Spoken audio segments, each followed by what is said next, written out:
কবিতা বাতাসে লাশের গন্ধ, কবি রুদ্র মোহাম্মদ শহীদুল্লাহ।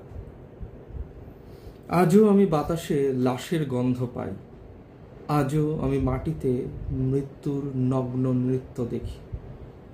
ধর্ষিতার কাতর চিৎকার শুনি আজও আমি তন্দ্রার ভেতরে। এ দেশ কি ভুলে গেছে সেই দুঃস্বপ্নের রাত, সেই রক্তাক্ত সময়?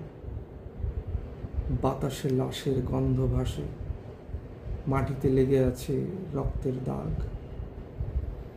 এই রক্তমাখা মাটির ললাট ছুঁয়ে একদিন যারা বুক বেঁধেছিল, জীর্ণ জীবনের পুজে তারা খুঁজে নেয় নিষিদ্ধ আধার।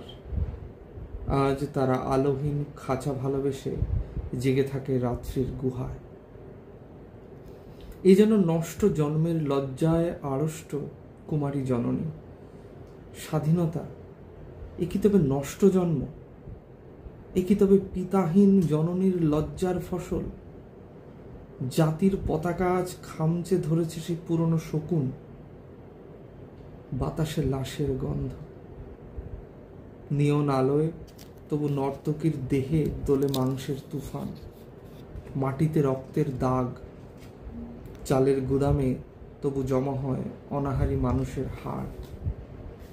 এই চোখে ঘুম আসে না, সারা রাত আমার ঘুম আসে না। তন্দ্রার ভেতরে আমি শুনি ধর্ষিতার করুণ চিৎকার। নদীতে পানার মতো ভেসে থাকা মানুষের পচা লাশ, মুন্ডহীন বালিকার কুকুরে খাওয়া বিভৎস শরীর ভেসে ওঠে চোখের ভেতরে। আমি ঘুমোতে পারি না, আমি ঘুমোতে পারি না। রক্তের কাফনে মোড়া, কুকুরে খেয়েছে যারে, শকুনে খেয়েছে যারে। সে আমার ভাই, সে আমার মা, সে আমার প্রিয়তম পিতা।